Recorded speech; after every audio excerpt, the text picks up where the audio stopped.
नमस्कार, आप देख रहे हैं बड़ी बहस और आपके साथ मैं हूं शिवपूजन झा। बिहार की सियासी पिक्चर का क्लाइमेक्स 54 दिनों बाद सामने आ जाएगा, जिस दिन पता चलेगा कि इस पिक्चर का हीरो कौन है। लेकिन क्लाइमेक्स से पहले नए नए किरदारों की एंट्री से क्लाइमेक्स का सस्पेंस लगातार बढ़ता ही जा रहा है। नए नए किरदारों में कोई सोलो रोल प्ले कर रहा है तो कोई ग्रुप परफॉर्मेंस की तैयारी कर रहा है, तो किसी किरदार के पीछे का किरदार कोई और नजर आ रहा है। हर किरदार को निभाने वाले एक्टर इस सियासी पिक्चर में अपने साथ कोई ना कोई फैक्टर लाने का दावा करते हैं। फैक्टर वाले इन एक्टर्स के जरिए सियासत के ढीले कैरेक्टर भी बखूबी सामने आ रहे हैं। यह अलग बात है कि सियासत के इस कैरेक्टर को लेकर सवाल पूछने पर एक दूसरे पर उंगली उठाते कहते हैं, वो करे तो सियासी लीला, मैं करूं तो कैरेक्टर ढीला। लेकिन आज बड़ी बहस में इन्हीं फैक्टर वाले एक्टर और सियासी कैरेक्टर की चर्चा करेंगे।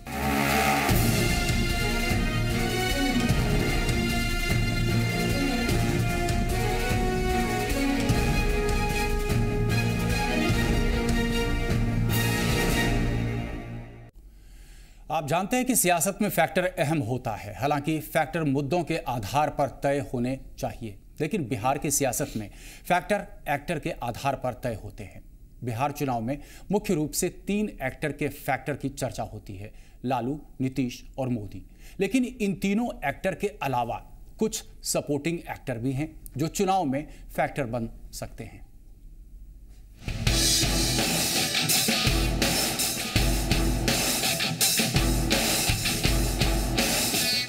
सियासत में नुमाइंदों के चरित्र पर बहस खूब होती है, लेकिन कई सियासतदान भी खूब होते हैं। नायकों के सामने चरित्र भूमिका कुछ इस कदर निभाते हैं कि उनके बगैर नायकों को ताज पहनना मुश्किल हो जाता है। इस बार भी बिहार चुनाव में ऐसे कैरेक्टर आर्टिस्ट की कमी नहीं। चंद नामों पर गौर फरमाएं। जीतन राम मांझी रोल की चाह, महादलितों के महाराजा बने। मुलायम सिंह यादव रोल की चाह, एंटी क्लाइमेक्स के हीरो बन जाएं। पप्पू यादव रोल की चाह, हीरोज के खिलाफ बागी नायक बने। ओवैसी भूमिका की चाह, गैलरी के हीरो बने। तारिक अनवर रोल की चाह, द एंड से पहले इनकी एंट्री हो जाए। वैसे सियासत में एक हकीकत यह भी है कि सियासतदान अपने रोल जनता के बीच अपनी पैठ के दावों के मुताबिक चुन लिया करते हैं और अपनी ताकत जाहिर कर फायदे वाले गठबंधन पर प्रेशर पॉलिटिक्स शुरू कर देते हैं। लेकिन हालिया चुनावी इतिहास पर नजर डालें तो नायकों वाली पार्टी के भीतर आने वाला अंतर भी साफ हो जाता है। मसलन 2014 का लोकसभा चुनाव अक्स 2015 विधानसभा चुनाव का। लोकसभा चुनाव में बीजेपी एलजेपी आरएलएसपी गठबंधन को 38.77% वोट मिले थे, जबकि आज के महागठबंधन को उस वक्त 45.06% वोट मिले थे। दरअसल ख्याल रखने वाली बात यह है कि तब ना तो मांझी, ना पप्पू यादव और ना ही मुलायम सिंह कोई फैक्टर थे, जबकि इस बार वो वैसे भी मौजूद है और एनसीपी मुलायम के साथ मिलकर अलग से ताल ठोक रही है। अब तो बीजेपी से नाराज शिवसेना भी है। दरअसल ख्याल ये भी रखना चाहिए कि विधानसभा चुनाव में जीत और हार का मार्जिन कम होता है, इसलिए फैक्टर होने का मुगालता पालने वाले भी जीत और हार का फर्क पैदा करने का मुगालता नहीं पाल सकते। सिर्फ जनता ही जानती है फैक्टर्स के एक्टर्स के सियासी कैरेक्टर्स को। ब्यूरो रिपोर्ट, जी मीडिया। देखना बहुत दिलचस्प होगा कि जैसे जैसे फैक्टर्स बदलते चले जा रहे हैं तो एक्टर्स की क्या भूमिका होगी। चलिए इसी पर ज़्यादा चर्चा करते हैं। इस वक्त हमारे साथ स्टूडियो में मौजूद हैं राजेश्वर राज जी, विधायक बीजेपी, नवल शर्मा जी, नेता जेडीयू, मुकेश कुमार सिंह साहब एनालिस्ट हैं, पॉलिटिकल एनालिस्ट हैं, अशोक प्रसाद वर्मा जी जन अधिकार पार्टी से हैं, राणा रणवीर सिंह साहब एनसीपी से और उमेश राय साहब समाजवादी पार्टी से। पहला सवाल हम आप ही से मुकेश कुमार सिंह साहब करना चाहते हैं। फैक्टर्स बहुत तेजी से बदल रहे हैं, एक्टर्स की भूमिका क्या लग रही है आपको? ये जो जिन एक्टर्स की बात की जा रही है वो एक और एक 11 वाली भूमिका है और एक 100 की भूमिका भी हो सकती है। इसलिए इस बार के चुनाव में जो देखा जा रहा है, इसलिए आपने देखा होगा कि महागठबंधन हो या एनडीए बीजेपी का गठबंधन हो, दोनों ने जो उनके सहयोगी दलों हैं उसमें बहुत ही सूझबूझ से, बहुत समझदारी से एक दूसरे को जोड़ने का काम किया है या जोड़ने का प्रयास किया है। और दूसरी तरफ भी महागठबंधन ने भी प्रयास किया था, लेकिन उनके दो घटक दल हैं वो किसी कारण, कतिपय कारणों से वो उनके पास से निकल गए हैं और आने वाले समय में उनका वो विरोध करने वाले हैं। तो ये जो दो नायक किस फैक्टर से उसके पीछे का फैक्टर क्या था? जो दो एनसीपी और समाजवादी पार्टी, जो समाजवादी पार्टी और एनसीपी दोनों महत्वपूर्ण पार्टियां हैं इस देश की, और बिहार में उनका अपना एक प्रभाव क्षेत्र है, उसको नकारा नहीं जा सकता है। और जिस ढंग से महागठबंधन ने प्रारंभ में जो चर्चा की थी उसमें सभी दलों को साथ लेके चलने की बात की थी। आखिर में जब प्रारंभ में ही जब इन लोगों के आपस में समीकरण बन रहे थे और राजनीतिक जो चातुर्य होना चाहिए, राजनीतिक मैनेजमेंट जो होना चाहिए, उसमें कहीं ना कहीं एक बिखराव दिखाई पड़ रहा है महागठबंधन में, और उसके कारण उनके दो महत्वपूर्ण घटक दल आज उनके विरोधी खेमे में उनको चुनौती देने के लिए खड़े हैं। राजेश्वर राज जी, आपकी क्या सोच है? फैक्टर्स बदल रहे हैं, एक्टर्स बदल रहे हैं, और कहीं ना कहीं इशारे में आपके विपक्षी ये कह रहे हैं कि सब कुछ भाजपा के इशारे पर हो रहा है। आपकी टिप्पणी? देखिए, आज जो परिस्थिति बिहार की है बिल्कुल आमने सामने की लड़ाई है। आज बिहार की जनता पुनः बिहार को उस विनाश की ओर ले जाना नहीं चाहती है। आमने सामने की लड़ाई है। आप मानते हैं आपके प्रतिद्वंदी ताकतवर हैं? ताकतवर नहीं है। मैं मानता हूं कि लड़ाई महागठबंधन से है, जिस महागठबंधन और महागठबंधन के ये राजनीतिक स्वार्थ भी, जो राजनीतिक स्वार्थ है, चरित्र है, सामने आ गया। जब वो अपने महागठबंधन को एक नहीं रख सकते हैं तो इस बिहार को कहां से आगे बढ़ा सकते हैं? तो जो आज घटक दल जिनकी चर्चा मुकेश जी कर रहे थे, ये वो अपने घटक दल को भी ये संगठित नहीं रख पाए। अपनी राजनीतिक महत्वाकांक्षा के चलते अपने दो साथियों को छोड़ना पड़ा उनको, और वो दो साथी ताल ठोक रहे हैं उनके खिलाफ में खड़ा होकर के, जिसका दोषारोपण भारतीय जनता पार्टी पर करने का प्रयास किया जा रहा है गलत तरीके से। तो आज बिहार में लोग, जनता मन बना चुकी है कि भारतीय जनता पार्टी जो आदरणीय फिर से एक बार जो देश नरेंद्र भाई मोदी जी की अगुवाई में पूरे दुनिया का नेतृत्व करने के लिए तैयार हो रहा है, वैसी परिस्थिति में बिहार के लोग भी चाहते हैं कि बिहार कहीं इसमें पीछे नहीं रहे, आगे जानते हैं। नवल जी, आपको क्या लग रहे हैं कि क्या फैक्टर्स रहे होंगे जो इस तरीके के कैरेक्टर्स उभर गए, इस तरीके के एक्टर्स उभर गए? इसके पीछे की राजनीतिक मंशा क्या लग रही है आपको? देखिए, चुनाव का समय जैसे जैसे नजदीक आएगा, इन सारे एक्टर्स के भीतर का रहस्य अपने आप उभर कर सामने आने लगेगा।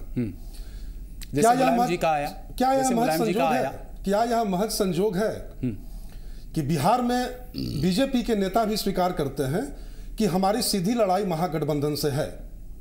जाहिर है कि बिहार में सेकुलर वोटों का बिखराव करने वाली कोई भी शक्ति यदि खड़ा होती है, और खास करके सांप्रदायिक ध्रुवीकरण पर यदि बीजेपी को मदद पहुंचाती है, तो जाहिर है कि वह बीजेपी के द्वारा इंजेक्टेड है। इशारे में आप कह रहे हैं, खुल करके बोल सकते हैं? बोलने दिया जाए, मैं बता रहा हूं। वही कह रहा हूं, इशारे में आप कह रहे हैं। ऐसा आएगा, मैं समझ पा रहा हूं, थोड़ा स्पष्ट कर सकते हैं? वक्त ऐसा आएगा जब सारे एक्टर्स का जो चरित्र है वो खुद ब खुद उभर कर सामने आ जाएगा। जी, हम अभी से क्या बताएं, लेकिन जनता सारी बातों को देखती है और समझती है कि धर्मनिरपेक्ष वोटों के बिखराव के लिए भारतीय जनता पार्टी क्या क्या तिकड़मबाजी कर रही है, किन किन लोगों को मोहरा बनाकर बिहार में भेज रही है।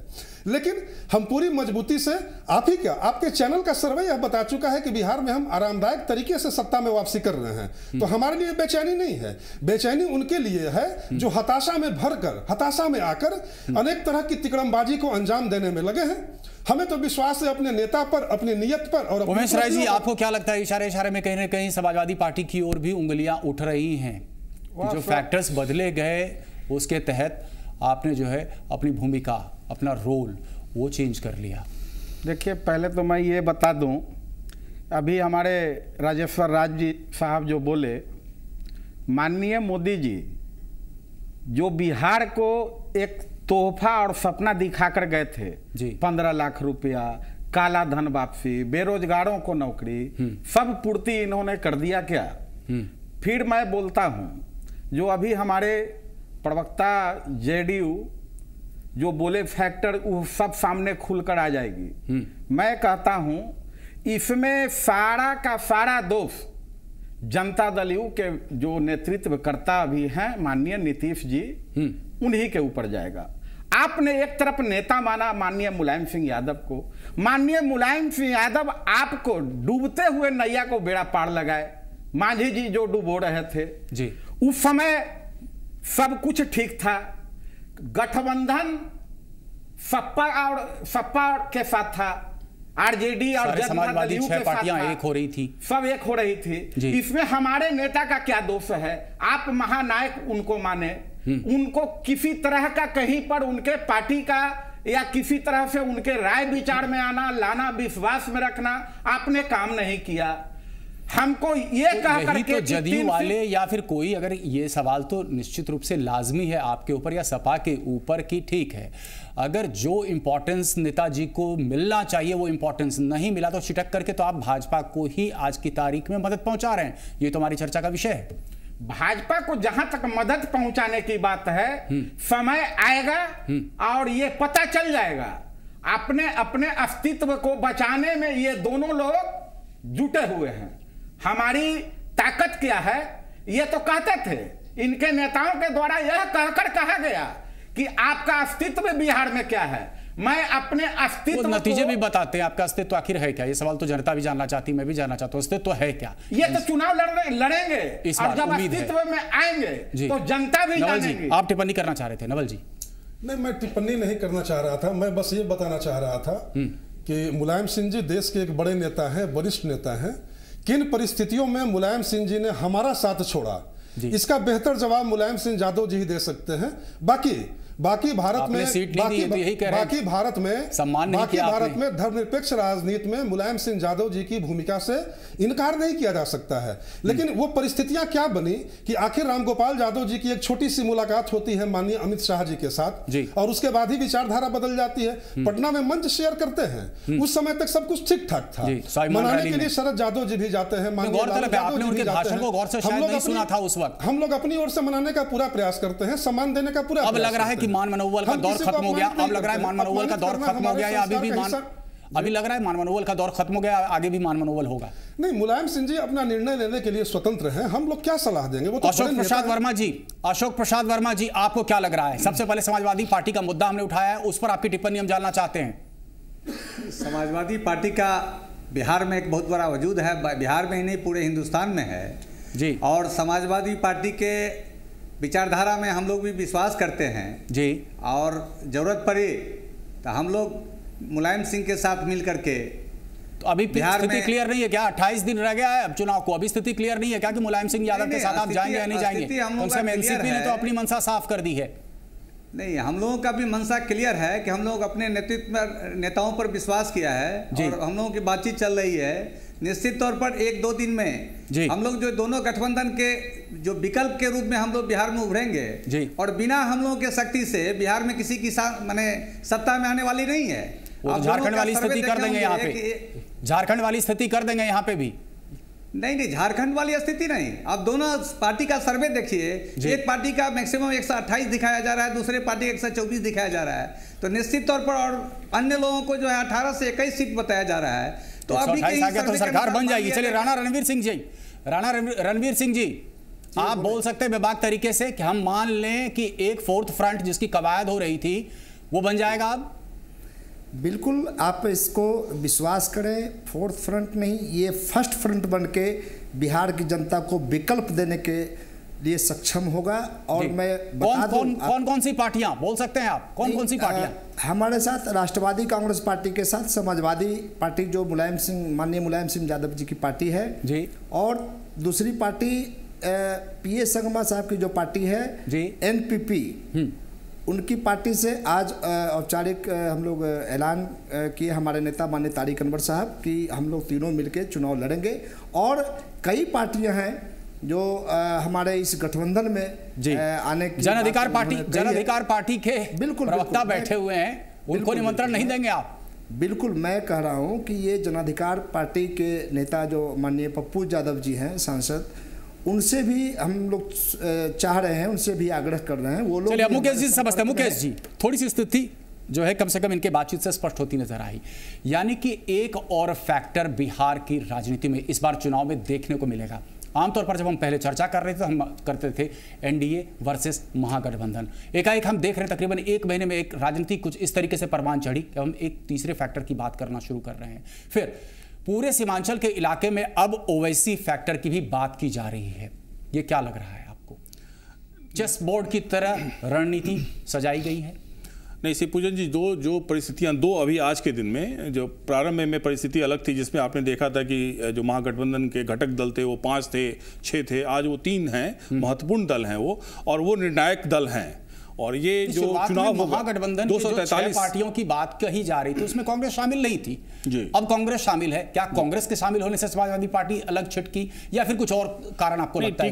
टिकट के बंटवारे में जिस ढंग से प्रारंभ में ही प्रमुख भूमिका जो है वो मुलायम सिंह यादव जी ने महागठबंधन के लिए निभाई थी, उनको उस तहजीब जो देना चाहिए था, वो एक बड़े शीर्ष नेता हैं, देश में अनुभवी नेता हैं, और इस महागठबंधन को केवल बिहार के दृष्टिकोण से चुनाव नहीं लड़ना चाहिए था। ये गठबंधन दूसरे भी राज्यों में चुनाव होने हैं और देश में एक जो फ्रंट बनना था उसको यहाँ नजरअंदाज किया गया है, जो एक ढंग से मेरे विश्लेषण के हिसाब से यह एक भूल है। शॉर्ट साइटेडनेस कहेंगे? बिल्कुल, ये शॉर्ट साइटेडनेस। नवल जी आप जवाब देना चाहेंगे? शॉर्ट साइटेडनेस बिल्कुल नहीं।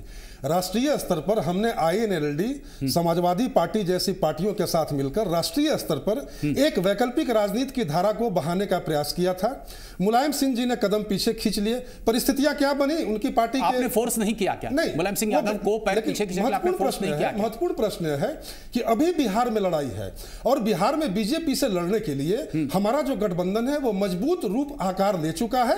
और हम बेहद कल की तारीख में उत्तर प्रदेश में जब चुनाव होंगे और मुलायम सिंह यादव यही अगर आपके साथ वर्ताव करते तो फिर कैसा महसूस करते आप?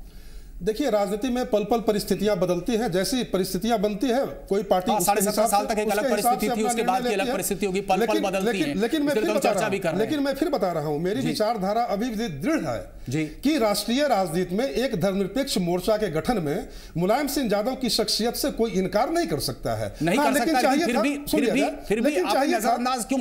चाहिए था नहीं, हमने कभी नजरअंदाज नहीं किया।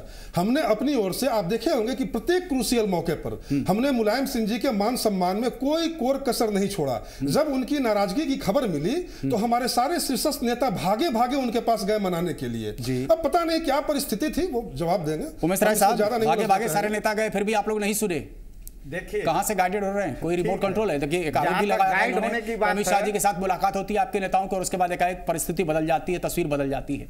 हमारे नेता किसी से गाइड होने वाले नहीं हैं, उनकी एक अपनी पहचान है और वह देश में दूसरा आदमी है जो नेताजी के नाम से जाने जाते हैं। पहला नेता सुभाष चंद्र बोस जी को लोग मानता है और दूसरा नेता माननीय मुलायम सिंह यादव को नेताजी के नाम से लोग पुकारते हैं। नवल जी भी तो आदर दे रहे हैं, तमाम दूसरे नेता भी तो आदर दे रहे हैं। बड़े आदमी को आदर देना चाहिए। मैं भी माननीय नीतीश कुमार जी को आदर दे करके बोल रहा हूं, लेकिन एक बात यह भी कह रहा हूं कि 8 वर्षों तक जो बीजेपी और जदयू की सरकार थी, जो सुशासन का नाम इन्होंने दिया, आज किस परिस्थिति में बीजेपी और नीतीश जी इनका जो गिरगिट का रूप है, बीजेपी को छोड़कर सरकार में आना, मांझी जी को सरकार बना देना लोकसभा चुनाव में करारी हार के बाद, उसके बाद हमारे नेता के प्रयास से। राजेश्वर राय जी, इसको भाजपा की बोली कहेंगे क्या, जो कुछ भी अभी कह रहे हैं उमेश राय जी? रंग बदलना, मांझी जी को करना, भाजपा के साथ रिश्ता तोड़ना, इसको भाजपा की बोली कही जा सकती है क्या? शिवपूजन जी, सबसे बड़ी बात है जो साथे हमारे जदयू के प्रवक्ता महोदय बोल रहे हैं बार बार, धर्मनिरपेक्ष। ये धर्मनिरपेक्ष की बात सुनते सुनते देश की जनता 60 वर्षों तक कांग्रेस को देखी है और झेली है, और कौन संप्रदायवादी है और कौन गैर संप्रदायवादी है, कौन धर्मनिरपेक्ष है, अब देश की जनता सुनना नहीं चाहती है। और आज साबित करने का काम किया। आज से 60 इतिहास में ऐसा नहीं हुआ कि देश का प्रधानमंत्री कहीं अमन देश में जाता हो, वहाँ जहाँ गीता और रामायण रखना वहाँ जुल्म है। वो तो समझ गए, लेकिन मैं बताता हूँ, इन्होंने जो बात रखी वो भाजपा की भाषा नहीं है, ये सच्चाई, श्री पूजन जी, ये सच्चाई है और बिहार की जनता। फिर आपको लग रहा है जन अधिकार पार्टी भाजपा की भाषा बोल रही है? नहीं, श्री पूजन जी, भाजपा की भाषा नहीं है, बिहार की आम जनता की भाषा है। जन अधिकार पार्टी भाजपा की भाषा बोल रही है? नहीं, नवल जी आपको क्या लग रहा है, भाजपा की भाषा बोल रही है? जनता की भाषा है, जनता समझ चुके हैं इनकी बातों को। जनता समझदार है, मैं कुछ नहीं बोलूंगा, जनता समझ रही है सारी बातों को। एनसीपी को क्या कहेंगे? एनसीपी को क्या कहेंगे? चलिए, एनसीपी को क्या कहेंगे? एनसीपी किसकी भाषा बोल रही है? नवल जी, आप ही से पूछ रहा हूं, एनसीपी किसकी भाषा बोल रही है? मैंने इस डिबेट की शुरुआत में ही बता दिया कि चुनाव आते आते सारे लोगों की कलई खुल जाएगी। समाजवादी पार्टी की भी, आप ये बताइए, समाजवादी पार्टी की भी क्यों चर्चा में समाजवादी पार्टी को भी शामिल किया? आप छोटा एग्जांपल लीजिए, आखिर ओवैसी के बिहार आगमन को इतना हाइप क्यों दिया जा रहा है? इन्होंने अभी धर्मनिरपेक्षता का मामला उठाया, उस पर तो खैर भारतीय जनता पार्टी बुरी तरह बेनकाब हो जाएगी, मैं उस बहस में नहीं उलझना चाहता हूं, लेकिन ओवैसी का फैक्टर हम ऐसे चर्चा कर रहे हैं। ओवैसी साहब बिहार आ रहे हैं, बड़ा हाइप क्रिएट हो रहा है।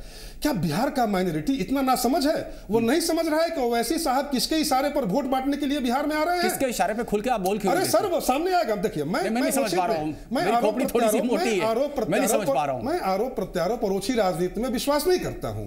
मेरा विश्वास इस बात में है कि जनता चीजों को समझे, लॉजिकली खुद जांचे, परखे और तब तय करे कि कौन हमारे विकास के लिए काम कर रहा है और कौन हवाबाजी कर रहा है। जन अधिकार पार्टी से जानना चाहते हैं, आपको क्या लग रहा है जो बात कह रही है जदयू आज की तारीख में या राजद, जनता वही बात मानेगी? या बिहाइंड द कर्टन जो कुछ स्ट्रिंग पुलिंग हो रहा है उस पर भी जनता गौर करेगी? एनसीपी की प्रतिक्रिया, अशोक जी। हमने उनकी बात, नवल जी की बात हमने सुनी है। वो मैं उनको साफ शब्दों में कहना चाहता हूं कि बिहार के चुनाव की जो बात आ रही है, तो आप एक तरफ ये बोलते हैं कि सेकुलर वोटों का बंटवारा, तो शिवपूजन झा जी, मैं उनसे पूछना चाहता हूं, माननीय नवल जी हमारे बड़े भाई हैं, कि आपने जब एनसीपी को और समाजवादी पार्टी को पहले से घोषणा कर रखा था कि महागठबंधन में हम लोग शामिल करेंगे, एनसीपी ने कहीं कोई अपना ये बयान नहीं दिया था कि हम महागठबंधन में नहीं रहेंगे, फिर कौन सी ऐसी नौबत आ गई कि समाजवादी पार्टी और एनसीपी को जब महागठबंधन की बैठक चल रही थी, माननीय नीतीश कुमार जी, माननीय लालू जी, माननीय छोटा सा ब्रेक लेना। अशोक जी, ब्रेक के बाद वापस आते हैं आपके पास।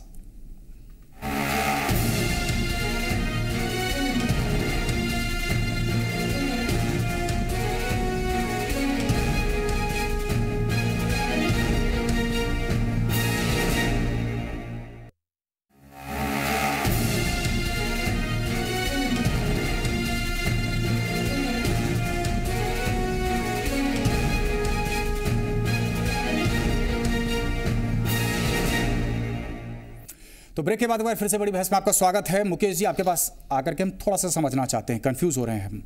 ओवैसी ये कौन सा फैक्टर है? देखिए, ओवैसी साहब के बारे में जो भी कहा जाए, और लेकिन इस चुनाव में अगर वो आते हैं तो निश्चित रूप से जो रूपरेखा तैयार हो रही है उस रूपरेखा में सीमांचल क्षेत्र में उनका प्रभाव पड़ेगा। वोट पोलराइजेशन एक फैक्टर हो सकता है? वोट पोलराइजेशन एक बड़ा फैक्टर हो। मुलायम और एक साथ दूसरा लेते हैं तारिक अनवर, ये कौन सा फैक्टर हो सकता है?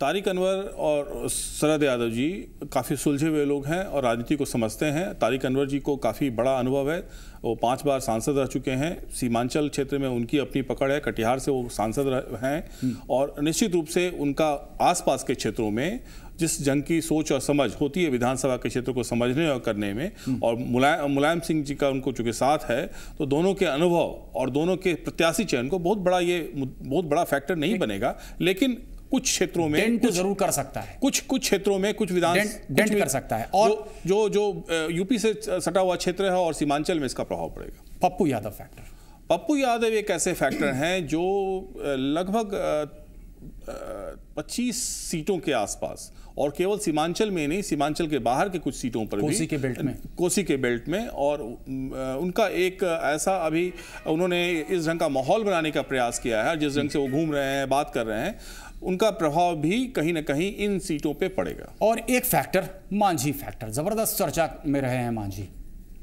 देखिए, मैं शुरू से इस बात को कह रहा हूं कि इस चुनाव में अगर कुछ लोगों ने एक गुरुत्व को पाया है, एक ऐसे आकर्षण को पाया है, और वो इस पूरे चुनाव की धारा को बदलने का अगर वो मादा रखते हैं तो उसमें वो व्यक्ति हैं जीतन मांझी। राजेश्वर राजी, फिर क्यों ना मान लिया जाए कि जितने भी फैक्टर्स है वो सब भाजपा के क्रिएशन है, सिर्फ भाजपा चाहती के तमाम फैक्टर्स उसके पक्ष में काम करें। महागठबंधन से थोड़ी सी घबराहट हो रही है? नहीं, कहीं महागठबंधन से घबराहट नहीं है। घबराहट महागठबंधन को भारतीय जनता पार्टी की बढ़ रहे जनाधार और लोगों का जो आकर्षण बढ़ रहा है बिहार ही नहीं पूरे देश में, उससे घबराहट महागठबंधन को है।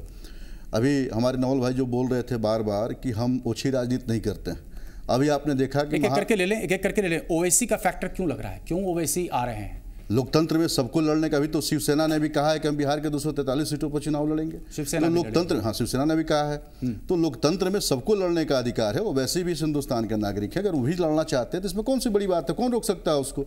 लोकतंत्र में अगर लड़ती तो शिवसेना आपके पक्ष में जाएगी, आपके विपक्ष में? मतलब पक्ष में जाए, किस में होगा? पक्ष में जाए विपक्ष में जाओ। मैंने ही बता दिया कि बिहार की जनता ने मन बना चुका है, एनडीए की सरकार बनना तय, उसको कोई रोक नहीं सकता है। कोई नहीं रोक सकता। एनडीए सब सारे फैक्टर्स कारगर होंगे, कहीं ना कहीं आपको हेल्प पहुंचाएंगे, अपने अपने काम करेंगे। वो अगर हेल्प पहुंचा रहे हैं तो इनकी ओछी राजनीति का चलते है, कहीं ना कहीं इन्होंने राजनीति किया है। नहीं शिवपूजन भाई, एक शिवपूजन जी, जिनकी चर्चा ये कर रहे थे ओछी राजनीति की, इससे बड़ा घबराहट क्या हो सकता है? अभी देखा आपने महागठबंधन का जो रैली हुआ, जिसको स्वाभिमान रैली इन्होंने नाम दिया था, जिसको हम विदाई समारोह तिलांजलि सभा कहे इनका, उसमें खुल करके बार बार मंडल कमंडल धर्मनिरपेक्ष बार बार ये जातीयता की बात करके बिहार को जो तोड़ने की कोशिश की जा रही है जात पात के नाम पर, इससे बड़ा घबराहट क्या हो सकता है महागठबंधन का? तो कहीं भी भारतीय जनता पार्टी घबराहट में नहीं है, ना एनडीए घबराहट पे है। घबराहट में गठबंधन के लोग हैं जो बेचैन हैं। जिस तरह से लालू जी ने अपने भाषण में बार बार इतने एक्टर्स और इतने सारे फैक्टर्स वो भाजपा के मदद के लिए नहीं है, वो बेसिकली वो है अपना काम कर रहे हैं लोकतंत्र में। बिल्कुल नवल जी, आपकी प्रतिक्रिया? थोड़ा हमें भी बराबर समय दीजिएगा। बिल्कुल। जिस स्वाभिमान रैली को, चूंकि भाषाई संस्कार ऐसा है, चीजों को देखने का तरीका ही ऐसा है बीजेपी का, तो जाहिर है कि तिलांजलि समारोह बोलेंगे ही उसको। लेकिन उसी स्वाभिमान रैली की सफलता ने बीजेपी के दिन रात की नींद और दिन का चैन उड़ा दिया। उसी स्वाभिमान रैली की सफलता ने पटना की सड़कों पर और गांधी मैदान में और पटना के पूरे पेरीफेरी में जो भीड़ थी, उससे जो बीजेपी जिस बौखलाहट का शिकार हुई, उसी बौखलाहट का नतीजा है कि आज बिहार से ट्रेन में भर भर कर ट्रेनिंग लेने के लिए बीजेपी के कार्यकर्ताओं को बाहर भेजा जा रहा है, सरकार बीजेपी के पैसे पर। खैर, मैं उन मामलों की गहराई में नहीं जाऊंगा। देखिए, बिहार का विकास, बिहार का चुनाव इस बार शिवपूजन जी पूरी तरह विकास के मुद्दे पर लड़ा जाएगा, और बीजेपी इस बात को जान चुकी है कि विकास की पिच पर नीतीश कुमार को पटकना बेहद मुश्किल है। तो इनके नेता जब बिहार आएंगे तो कभी डीएनए की बात करेंगे, कभी ये बोलेंगे कि मैं चाय वाले का बेटा हूं, पिछले का बेटा हूं। तो आज तक तो देश ये देखता, नीतीश जी भी तो बोल देते हैं कभी-कभी, या तो जुबान फिसल जाती है, ट्वीट में कह देते हैं कि लिपटे रहा तो भुजंग। आपने बीजेपी नेता की बातों को नहीं काटा, मेरी अभिव्यक्ति को आप बाधित करने का प्रयास कर रहे हैं। मैं ये बता रहा हूं, आपको लग रहा है, मैं ये बता रहा हूं कि विकास के पिच पर आप आइए, और मुझे लगता है कि आज की तारीख में पिछले 15 महीने में आखिर आपके पास, जनता के पास बोलने के लिए है क्या सिवाय जंगल राज के, निगेटिव नकारात्मक राजनीति के? हमारे पास तो उपलब्धियों का पिटारा है। हम बता सकते हैं 17,000 किलोमीटर रोड, सैकड़ों पुल पुलिया। हम बता सकते हैं कि 98% प्राथमिक विद्यालय को मिडिल स्कूल में हमने उत्क्रमित, कई सारी उपलब्धियां हमारी हैं। बिजली के क्षेत्र में हो, जनता देख रही है। रिपोर्ट भी आई, शायद आपने वो भी देखा होगा, वर्ल्ड बैंक की रिपोर्ट भी आई है। सावन और भादो को निवेश के लिए तीसरा महत्वपूर्ण राज्य बताया जा रहा है। पहले नंबर पे गुजरात और बिहार का क्या स्थान है आप जानते होंगे, ये भी रिपोर्ट आई है। विकास का शायद एक पैमाना हो सकता है। मैंने कहा वर्ल्ड बैंक की एक रिपोर्ट आई है कि इन्वेस्टमेंट का जो क्लाइमेट होता है उसके आधार पर रेटिंग की गई है। उस रेटिंग में गुजरात नंबर 1, यहाँ तक कि झारखंड, जिसको पहली बार उसने देखा है बहुमत की सरकार, वो तीसरे नंबर। जी। बिहार एक बात आप जान लीजिए, एक बात आप जान लीजिए कि इसका दो पहलू है। पहला कि गुजरात में अगर निवेश आ रहा है तो यह बीजेपी के भुजा बल की देन नहीं है, बीजेपी के पुरुषार्थ की देन नहीं है। गुजरात पहले से विकसित था। तस्वीर का दूसरा पहलू कि किसी राज्य में निवेश आता है तो निवेश आने में कई सारी आर्थिक परिस्थितियां मददगार होती हैं, और मुकेश जी इस बात को बेहतर तरीके से डिफाइन करेंगे। लेकिन अपने सीमित संसाधनों के बावजूद बिहार ने नीतीश कुमार जी के नेतृत्व में विकास की जो इबारत लिखी है वही बीजेपी की घबराहट का कारण है, और जानबूझकर जाहिर है कि अब इनके पास कुछ बचा नहीं। तो जब महागठबंधन के लोग समाजवादी पार्टी से एक सवाल करना चाहता हूं, उमेश राय साहब, एक थोड़ा सा न्यूट्रल उम्मीद करता हूं कि आप इस पर जवाब देंगे। जब महागठबंधन के लोग ये करते हैं, अपने तमाम जो भी वोट प्रतिशत है उसको जोड़कर कहते हैं तकरीबन 40% का वोट शेयर इनके पक्ष में जाएगा, तो क्या आपको लगता है कि ये जो आत्मविश्वास जिस आत्मविश्वास से आज नवल जी यहाँ पर बात कर रहे हैं, शायद वो सही है? 40% इनके पक्ष में जाएगा? मैं जो ये बोल रहे हैं, जो अन्य साथी बीजेपी के साथी बोल रहे हैं, हम कहते हैं इसका जवाब आप हमसे ले लीजिएगा। मैं पहले ये पूछना चाहता हूं, विकास का जो बिहार से लेके भारत तक का जो रट लग रहा है, किस तरह का विकास इन लोगों ने किया है? प्रखंड से लेकर के जिला स्तर तक जो भ्रष्टाचार हो रहा है वही विकास हुआ है ना। मैं पूछता हूं, त्रिस्तरीय पंचायत के अधिकार को नेस्तनाबूद कर दिया गया। मुखिया, प्रखंड और जिला।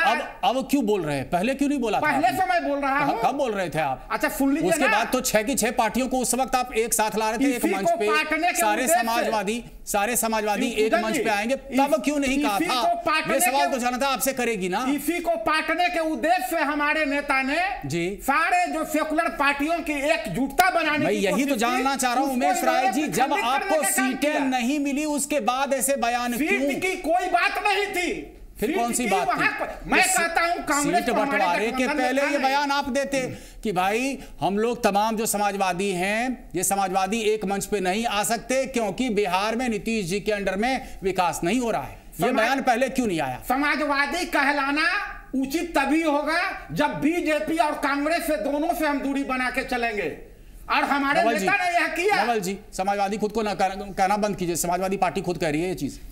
देखिए, चीजों को देखने और विश्लेषित करने का इनका अपना नजरिया हो सकता है, लेकिन मुझे लगता है कि एक जमाने में जिस तरह गैर कांग्रेसवाद भारत की राजनीति का धुरी हुआ करता था, गैर कांग्रेसवाद जिन बुराइयों को लेकर यह कंसेप्ट पुष्पित हुआ था, आज वो सारी बुराइयां बल्कि उससे कई गुना ज्यादा विभत्स रूप में बीजेपी में धर कर गई है। इसलिए आज की राजनीति का तकाजा गैर भाजपावाद है, भाजपा से और हम उस पर मजबूती से खड़े हैं। राजनीति का तकाजा गैर भाजपावाद है। क्या ये बयान आज की तारीख में जो जदयू दे रही है, ये बयान इस बात से उठता है या उभरता है, पनपता है कि शायद नीतीश कुमार जी के अपने एम्बिशंस हैं भाजपा?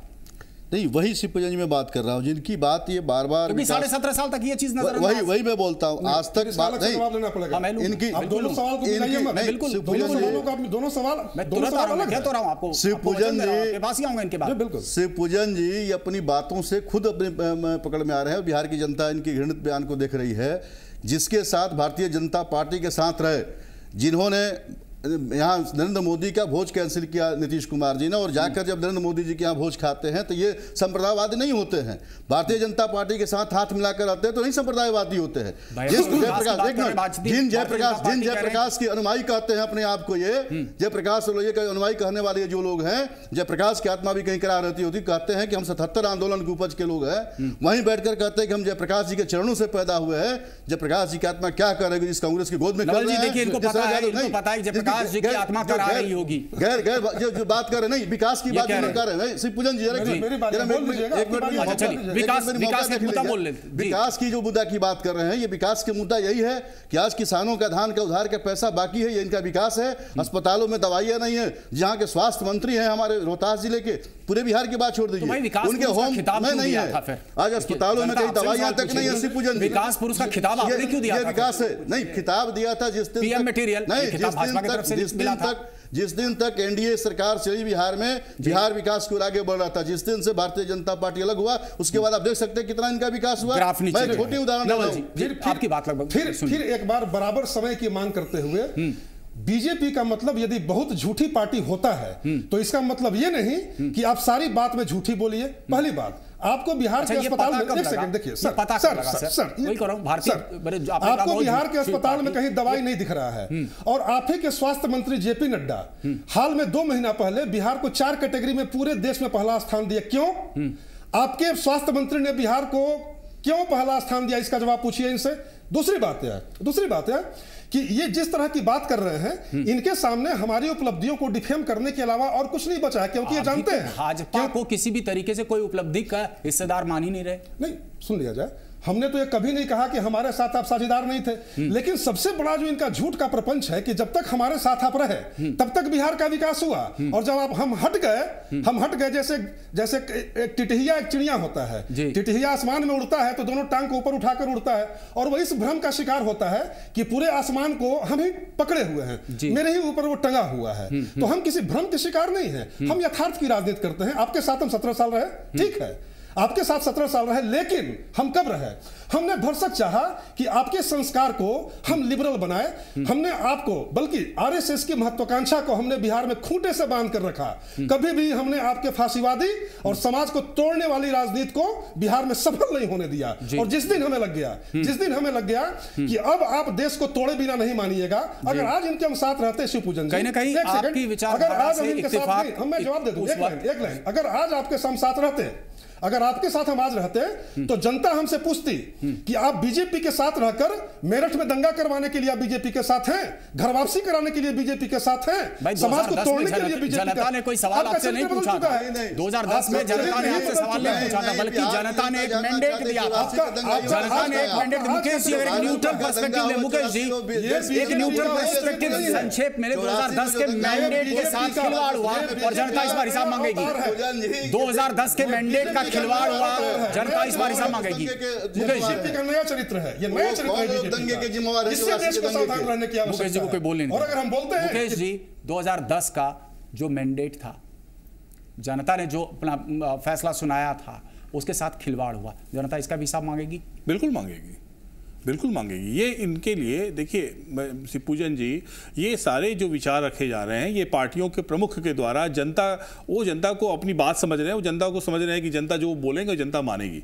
लेकिन इस बार के चुनाव में, जैसा हम लोगों ने पहले के चुनाव में भी देखा और दूसरे राज्यों में चुनाव में देख रहे हैं, ऐसा नहीं है कि जो सब नेता बोल रहे हैं वो उसी ढंग की बात हो रही है। झारखंड का परिणाम अलग आया तो दिल्ली का परिणाम अलग आया, तो जनता ये इस बात को समझ रही है, बखूबी समझ रही है कि वो उसकी आवश्यकता क्या है, और जो भी पार्टियां हैं, जो भी उसके बड़े नेता हैं, जो भी उनकी बातें हैं, वो उस परिप्रेक्ष्य में, उस राज्य के परिप्रेक्ष्य में, उसके विकास के परिप्रेक्ष्य में, जी जो बिहार के विकास। रोक रहा हूं, लेकिन ब्रेक के बाद जब वापस आता हूं निश्चित रूप में मैं सबसे गुजारिश करूंगा कि इस चर्चा को मैं एक नए मुकाम पर लेकर के जाएं कि क्या इतने सारे फैक्टर्स, इतने सारे एक्टर्स ये इस बात की तस्दीक कर रहे हैं, इस बात की ओर इशारा कर रहे हैं कि शायद बिहार में भी स्थिति झारखंड जैसी पनप सकती है? इस छोटे से ब्रेक के बाद।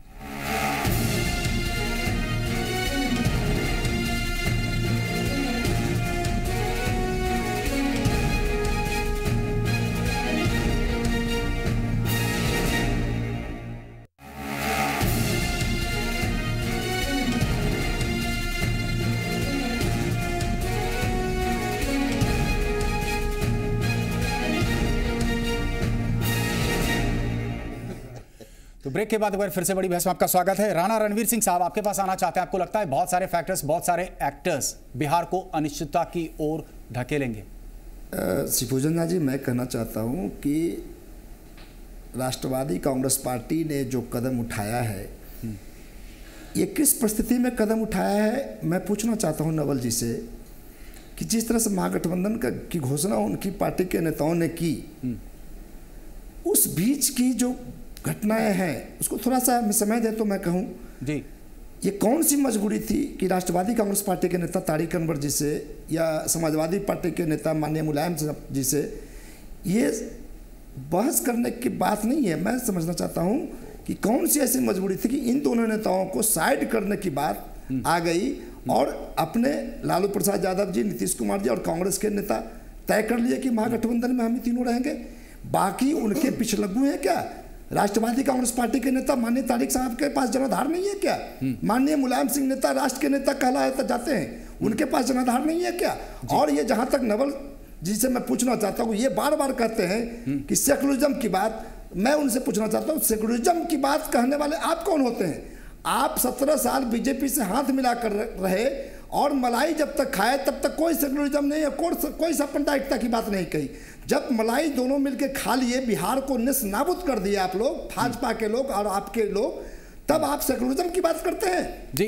लेकिन देखिए इतने सारे फैक्टर्स ओवैसी कोई वजूद अभी तक नहीं था, कोई चर्चा नहीं की जा रही थी, लेकिन जो है सीमांचल के क्षेत्र में वो भी लड़ाई लड़ रहे हैं एनसीपी। जी मेरी बात पूरी करने बहुत लंबा चल जाएगा क्योंकि हम अपने निष्कर्ष की ओर बढ़ना चाहते हैं, निष्कर्ष की ओर बढ़ना चाहते हैं इसलिए। लेकिन देखिए सवाल तो वही लाजमी है कि बहुत बड़ा फैक्टर एनसीपी या समाजवादी पार्टी को बिहार की राजनीति में नहीं माना जाता है। शायद ये एक कारण हो सकता है कि नीतीश जी और लालू जी ने अनदेखी की, फिर भी अगर आप तथाकथित महागठबंधन के लोगों की भूल है शिवपूजन झा जी। हम बड़े दल के रूप में, बड़े गठबंधन के रूप में रिजल्ट के बाद हम आने वाले हैं और बगैर हमारे सहयोग के किसी पार्टी की सरकार नहीं बनने वाली है। चर्चा मुकेश जी वहीं पर आ गई, सहयोग के हम नहीं सवाल तो पूछा है, लेकिन निष्कर्ष की ओर बढ़ना बहुत जरूरी है। मुकेश जी आप चलिए, मैं आ रहा हूँ। मुकेश जी, चर्चा आखिर उसी मुकाम तक पहुंच गई जहां तक हम चाहते थे, बिना इनके कोई निर्णय, कोई फैसला नहीं, बिहार में यही चाहते थे। नहीं देखिए, मैं बार बार कह रहा हूं कि दोनों गठबंधन निर्णायक भूमिका में रहेंगे, 243 सीटों पे इनके बीच में संघर्ष होगा, लेकिन कई ऐसे घटक दल हैं उदाहरण के रूप में वाम पार्टियों का की चर्चा आपने नहीं की है। वाम पार्टियों की ये 6-7 पार्टियों का उनका जो समूह है वो भी अपनी उनका भी प्रभाव क्षेत्र है और उनके पास भी कुछ सीटें होंगी। ऐसा उनको आप गौन नहीं कर सकते, उनको आप जीरो पे आउट नहीं कर सकते हैं। कहीं ना कहीं बिहार में उनके कार्यकर्ता हैं और उनका प्रभाव क्षेत्र है। तो शिवपूजन जी, ये निश्चित रूप से इस चुनाव में कई सारे जो आपने चर्चा की, कई ऐसे फैक्टर हैं जो अभी बहुत महत्वपूर्ण नहीं दिखाई पड़ रहे हैं, लेकिन आप 24 दिन में भूमिका में बहुत महत्वपूर्ण भूमिका में वो आएंगे। और किस ढंग से बिहार की जनता, ये जो चुनाव हो रहा है वो तो विकास के मुद्दे पे ही होगा, लेकिन किस ढंग से ये सारा चीज खुलेगा वो 2, 4, 5, 7 दिन के बाद माहौल जो बनता है, चुनाव का जो माहौल बनता है, धीरे धीरे उस माहौल में स्थिति स्पष्ट होगी। जन अधिकार पार्टी बहुत लंबे वक्त से पप्पू जी जो है पूरे बिहार का दौरा कर रहे हैं, आड़े हाथों ले रहे लालू प्रसाद यादव को, नीतीश जी को। आपको क्या लग रहा है कितनी बड़ी भूमिका होगी? आप तो देख रहे हैं कि पिछले 6 महीना से जी कहीं भी गरीबों की आंसू पूछने की बारी होती है तो बाकी नेताओं के पास में फुर्सत नहीं है जी। चाहे वो खगड़िया में परबत्ता का जो कांड हो, चाहे वो बाढ़ का घटना हो जी, सब जगह हमारे नेता पप्पू यादव जी जाकर गरीबों का आंसू पोंछने का काम करते हैं। और वहां पर आप देख रहे हैं नहीं दी ना, भाजपा देखिए कभी कभी होता है कि हाथी को चित करने के लिए एक चीटी भी काफी होता है। तो भाजपा और जेडीयू आपके साथी को चित करेंगे, आपके साथी को चित करेंगे निश्चित तौर पर जो है पप्पू यादव के नेतृत्व में, और हम लोग जो है निश्चित तौर पर मुलायम सिंह यादव और तारिक अनवर जी के साथ मिलकर बिहार में एक ऐसी शक्ति पैदा करेंगे कि जहां पर बीजेपी और जेडीयू दोनों गठबंधन को बिहार में उधर तो देखिए आपके अब ये जो चौथा गठबंधन बना है, चौथा गठबंधन में तो तारिक अनवर साहब के नाम की घोषणा करने वाली, मतलब उनके नाम की घोषणा होने वाली है।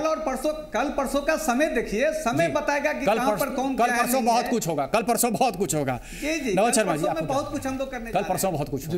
बस मैं 2-3 बात कहना चाहूंगा। अभी मैं वक्त की थोड़ी कमी, एनसीपी की नेता की बातों का एक-एक लाइन में जवाब दे दूं जी। हमने आपको देखिए, जब गठबंधन होता है तो कई सारी बातों को ध्यान में रखना पड़ता है। हमने आपको आपकी मर्यादा के अनुरूप सीटें दी, आप नहीं माने। तय आपको करना था कि आप हमारे धर्मनिरपेक्ष गठबंधन के साथ रहना चाहते हैं या नहीं रहना चाहते हैं। आपने जो निर्णय लिया वह आपको मुबारक हो। सुनिए, धैर्य रखिए, अरे धैर्य रखिए, बातों को सुनने का मादा रखिए। दूसरी बात है कि धर्मनिरपेक्षता और लोगों के लिए सोचनेबाजी हो सकता है, हमारे लिए जीवन शैली का हिस्सा है। धर्मनिरपेक्षता की डपली तो ये भी बजा रहे हैं लोगों के लिए समाजवादी पार्टी है। हमारे लिए जीवन एनसीपी जन का प्रश्न है, हमारे लिए कमिटमेंट है, जन मरण का प्रश्न है। तीसरी बात है कि हमारी पहचान बिहार में, हमारी पहचान किस बात को लेकर है? बिहार में हमारी पहचान इस बात को लेकर है कि ये पार्टी और इसका नेता जो कहता है वो करता है। हमारी पार्टी का नेता तो बीजेपी की तरह कभी वादा खिलाफी, भाजपा मानती है, वादा खिलाफी भाजपा करती है। हमने जो वादा किया उस वादे को निभाया और निभा रहे हैं। हमारे नेता जो कहता है करता है। नेता ने बिहार की जनता के साथ एक कहकर वोट मांगा था कि बिहार में हम न्याय के साथ विकास करेंगे, और भारतीय जनता पार्टी के साथ बिहार की जनता ने गठबंधन दिया था। लेकिन जैसे ही आपके नेता को लगा, आदरणीय नीतीश कुमार जी को, कि देश में एक अति पिछड़ा का बेटा आगे बढ़कर प्रधानमंत्री कुर्सी पर बैठने जा रहा है। नहीं, बिहार की जनता बखूबी जानती है इस बात को। और जब लगा वो प्रधानमंत्री बनने वाला, यह मौका है कि हम भी प्रधानमंत्री की कुर्सी तक जाएं, आपको धर्मनिरपेक्षता की बात लगने लगी और आपने तोड़ दिया। अब देखिए, इन बातों को मत कहे कि कितने का चश्मा नीतीश कुमार जी मानते हैं। ये बातें कहने के बाद इन बातों तक जाने की जरूरत नहीं है। लेकिन जिस दिन तक आप बिहार की जनता के साथ मानते हैं, बिहार की जनता ये जानते हैं बिहार की जनता या अपने बिहार के लोग जनता के साथ कितना बड़ा धोखा दिया है। बिहार के लोगों ने भारतीय जनता पार्टी के साथ जनादेश दिया था और आपने आप ये मानते हैं कि ये पूजन नरेंद्र मोदी जी की नीतियों से देश में एक आक्रोश का माहौल बन रहा है। विकास हो रहा इस आक्रोश के माहौल को समझिए और बिहार आगे की ओर बढ़ रहा था भारतीय जनता पार्टी के साथ। लेकिन अपने देश की प्रधानमंत्री की कुर्सी के लिए बिहार का इस दुष्प्रचार के झांसे में बिहार की जनता बहुत संक्षेप में मुकेश सिंह जी जाते ये सारे एक्टर्स और ये सारे फैक्टर्स डैमेजिंग हो सकते हैं, बना लिया है, बिहार के लिए अच्छा नहीं है। बिहार के लिए अच्छा नहीं है। और जो बिहार को जो दोनों लोग जो अपने अपने ताकत का तुलना शैली और दखलबाजी के चलते जी पूरे देश में एक नकारात्मक माहौल बन रहा है। अपने लोग नाराज हो रहे हैं, किसान बन रहे हैं। समझिए इस बात को, समझिए ये बात पढ़िए। मुकेश जी संक्षेप में, बहुत संक्षेप में 15 सेकंड अपने ताकत का आंकलन जो भी जो कर लें, लेकिन जो अलग अलग फैक्टर्स की आप बात कर रहे हैं उनकी भूमिका इस चुनाव में होगी और ये डैमेजिंग हो सकता है बिहार की जनता के लिए, बिहार के भविष्य के लिए। चलिए, बड़ी बहस इतना ही। राजेश्वर राजी, नवल शर्मा जी, मुकेश कुमार सिंह साहब, अशोक प्रसाद वर्मा जी, राणा रणवीर सिंह साहब और उमेश राय साहब, आप सबका हमारे स्टूडियो में आने के लिए बहुत बहुत धन्यवाद। बड़ी बहस इतना है। ताजा खबरों के लिए देखते रहिए मॉर्निंग टीवी।